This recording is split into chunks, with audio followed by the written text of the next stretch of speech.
ওম জয় জয় দেবী চরাচর সারে কুচুযুগি শোভিত মুক্তা হারে বিনা রঞ্জিত পুস্তক হস্তে ভগবতী ভারতী দেবী নমস্তুতে।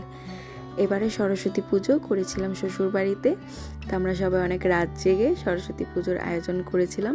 ছোট ছোট সব ভাই বোনেরা, মানে আমার দেবর ননদরা, ওরা আয়োজন করছিল। এই যে সরস্বতী মায়ের প্রতিমা তৈরি হয়ে গেছে, এটা আমার এক দেবর তৈরি করেছে। এখন মাকে সাজানো হচ্ছে।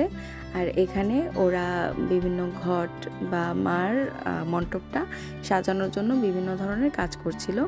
এই যে আমাদের মা সরস্বতীকে সাজানো হয়ে গেছে সারা রাত জেগে। আমরা খুব ভোরে উঠে মায়ের জন্য ভোগ তৈরি করেছি।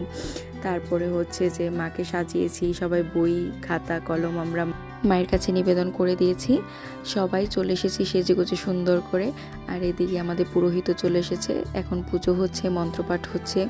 দেখুন মাকে কত সুন্দর লাগছে, মায়ের মণ্ডপটা কত সুন্দর লেগেছে। ওরা সারা রাত ধরে কাজ করেছে, খুবই সুন্দর হয়েছিল। আর সবাই মিলে খুব সুন্দরভাবে আমরা মন্ত্র পড়ে পুজো করছিলাম। সবাই উপস্থিত ছিল, দেখুন কত মানুষ হয়েছে, খুব আনন্দ করেছি, খুব মজা হয়েছে। মা সরস্বতী সবাইকে বিদ্যা বুদ্ধি আর জ্ঞান দান করুক এই কামনা করি। আর সরস্বতী পুজো কার কেমন কাটলো অবশ্যই সবাই জানাবেন। নমস্কার সবাইকে, সবাই ভালো থাকবেন।